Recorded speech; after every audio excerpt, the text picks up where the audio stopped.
What is good? Osiris here, stuck in the middle. Thank you for joining. I'll do an upload every morning at least once. I'm going to broaden that scope. So if I'm late at 9:30, it's not that I'm not living up to my promise. I'm going to do an upload every day in the morning. And then you might have noticed I try to do one every evening as well, but that is not guaranteed. Intersectionality.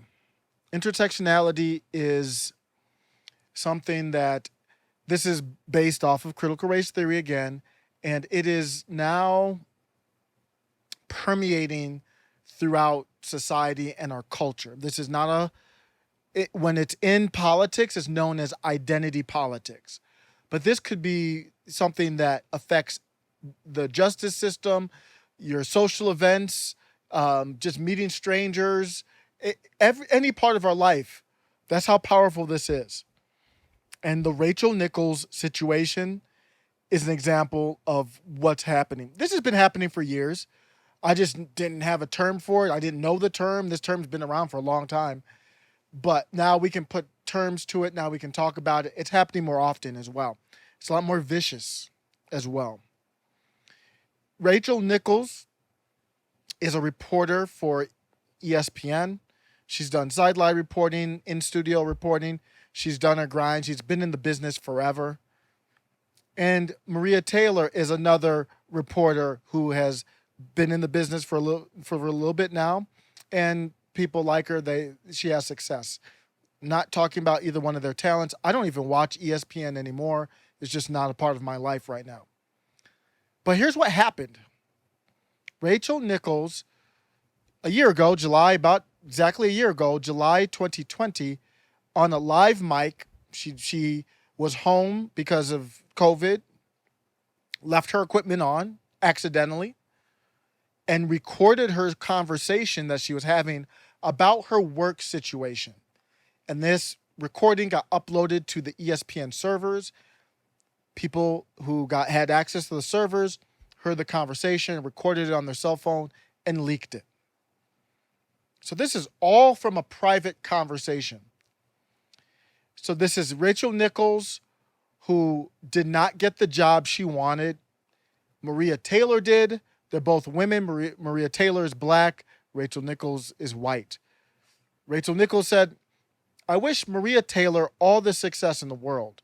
She covers football. She covers basketball. Nichols said in July 2020, if you need to give her more things to do because you are feeling pressure about your crappy long-time record on diversity, which, by the way, I know personally from the female side of it, go for it. Just find it somewhere else. You're not going to find it from me or taking my thing away. ESPN has been trying and often failing to deal with this scandal for months, but a fast approaching deadline is forcing the network to show at least some of its cards. Maria Taylor, her contract's expiring and she's looking for a lot of money that's her prerogative to continue working with ESPN. She has leverage. That's all a contract negotiation is. And she has leverage because of the intersectionality. Rachel Nichols and her are both women. She is a black woman. Rachel Nichols is a white woman. If you're not familiar with his identity politics or intersectionality, it's unavoidable that you create a hierarchy.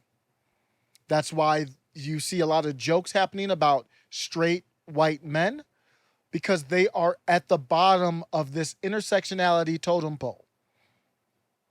And that's when I say at the bottom, that's with respect to public sentiment and just how much someone cares. If Maria Taylor was a white woman, nobody would care about this. No, it would come out because she's talking about her work situation, but it wouldn't have blown up to this level. Rachel Nichols is as woke as they come. As woke as they come.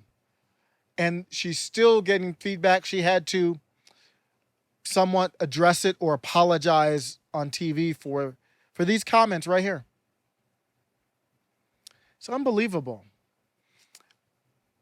Part of the audio said, I just want them to go somewhere else. It's in my contract. By the way, this job is in my contract, in writing, Nichols told Mendelsohn, referring to hosting coverage during the NBA Finals. So this is a big time, prime time gig here. She said that after she said ESPN was feeling pressure about racial diversity. We, of course, are not going to comment on the specifics of any contract. So ESPN staying out of it, which makes perfectly clear. And I thought this part of it was kind of a little off, but kind of funny. Mendelsohn, who is white, said, I don't know. I'm exhausted. Between Me Too and Black Lives Matter, I got nothing left. So they were making, it was a personal conversation. So that's why they were talking this way. And really all you're seeing is competition between Rachel Nichols and Maria Taylor, and may the best woman win. But Rachel Nichols got negative feedback, pressure here for being insensitive. I don't know if anybody called her racist, but it's insensitive to race based on these comments. This intersectionality is so nasty. Today, I come to Twitter because I wasn't going to really talk about this. It's just another incident of this wokeness religion taking over our country. The American disease is what they call it in France, believe it or not. So this American disease is taking over our countries, like just another example. But Rachel Nichols is trending this morning when I see, and she's trending this morning in relations to another person, alleging a relationship. And I'm like, what? Whoa, where did this come from? It came from there is no evidence to this relationship between Rachel Nichols and this other person. But it's all a buzz. Twitter let it trend. They had it on their what's happening trending thing. They choose what goes there. They don't choose what everyone's chattering about, but they choose what goes into that trending.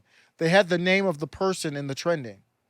So I don't know if it's an algorithm or not, but either way, it's their programming choice to have it there. One of the most disgusting things I've ever seen on Twitter.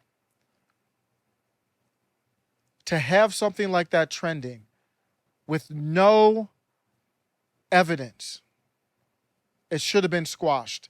And no one defending her on it. Why? In my opinion, because she's a white woman. If the roles were different and she were a black woman or had some other intersectionality with her, I think people would have spoke out and said, come on now. Don't disparage somebody's name like this. Like, especially, she's a sports reporter. It's not like she's Kanye West or the Kardashians, where that's their job. They live in this speculation world of their name all over this way and that way. That's how we know who the Kardashians are. It's by a sex tape. She's an ESPN reporter. She's just doing her job at ESPN. And they let this leak like that, and not leak, but they let this conversation happen between her and a relationship with somebody that is not proven to this point. I'll tell you this, as far as the other person involved in this has not, as of this recording, said anything. I really hope it's true, because otherwise that is crazy that you would let this type of chatter happen without saying, whoa, that's not true. Not true at all. So I hope it is true.